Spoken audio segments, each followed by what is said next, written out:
What's up, everyone? Welcome back. This is part of the journey to jump off of 1 foot a little bit higher than I currently am. And a lot of things have transpired between last video and this video. Not a ton, but some. More of a realization as to what is holding me back, what are some training methods I need to work on, what are some things I need to add, and ultimately how that's going to help me. Now, when it came down to it, I was watching some of the clips of me running and jumping, and well, at the end of the day, I just wasn't really good technically running off of 1 foot and jumping. A lot of it had to do with the fact I grew up playing basketball, and I grew up moving that ball to the opposite hip when I jump, kind of taking a longer stride, almost decelerating into my jump, because a lot of times as a basketball player, I decelerated into my left foot, right? I'm going on my left foot to jump. I decelerated into that because sometimes I wasn't the most athletic player. I had to fade. I had to shoot a floater. And so I'd actually intentionally decelerate really hard at the contact so I could adjust the movement. And I noticed that kept coming up time and time again when I was practicing my 1 foot jumping. I had this innate want to stop and really decelerate hard, which is why I dropped that ball to the opposite hip. Because a lot of times the move I go with is, as I begin to do it right here, I'll lean and shoot a fadeaway or something like that. So it's really important to watch yourself technically, and then watch others, because watching the high schooler got a fast break, threw down a massive dunk, and I was in awe at how he was able to run so fast, maintain that velocity, and then dunk it. And what he did, he was able to keep the ball on the right side of his hip. And I'll show you a video here of me doing that. I'm practicing running from half court just so I can have some speed, but really keeping the ball on the right side of my hip, almost cradling it, allowing me to have a much more fluid takeoff and not decelerating so hard. So with that in mind, I need to train my skill of converting horizontal to vertical momentum. So that's one key aspect I learned. Another aspect is when doing that, it's according to the books, it says it's really important to have a strong soleus muscle, right? That's the contact.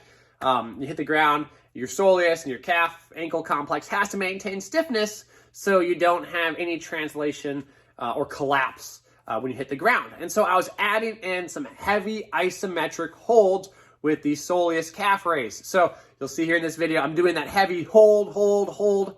This thing is not easy, but the key is it's heavy. Now, what I've learned, I've watched some videos on, is that the soleus works through a very specific muscle length relationship. It actually doesn't go over a large range of motion. It's really strong over a very specific range of motion. And so I'm trying to train that very specific range of motion where it's strongest. Because in these movements, it's not propelling us upwards. It's acting stiff to contact the ground and maintain our position, and then helps us, allow us, I should say, maintain a strong base so we can jump high after that. So those are some of the big movements. I also mixed in some walking lunges I was doing because I want to, again, work on that contact, that initial plant, moving on to the next plant deceleration and upward momentum. I'm actually working on a little bit higher joint angles because, again, basketball, I typically want to get low and fade away. And that's kind of the opposite of what I want to do when I jump high off of a sprint. I actually want to stay upright a little bit more, not dip my center of mass so hard. And so I'm trying to mix in some movements where I'm training that more upright position.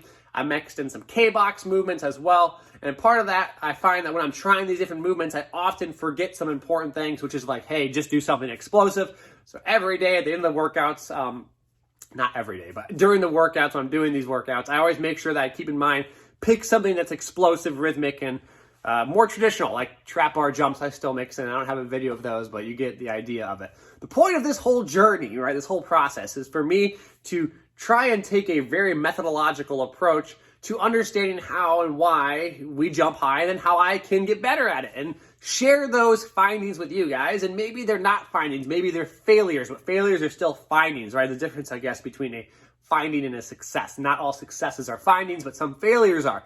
So share that with you all here. Kind of through an open platform, which you can watch, think about, see some of the exercises I'm doing, maybe comment some exercises you think I should be doing, and then we can, see how this journey goes along.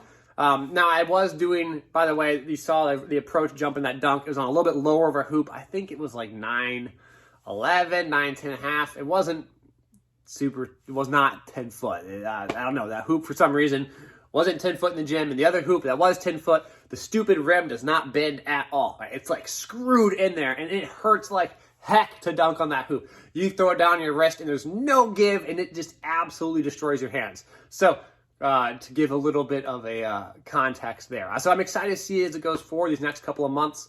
My goal is to I'd really think it'd be cool to get like a two-hand tomahawk on a full sprint.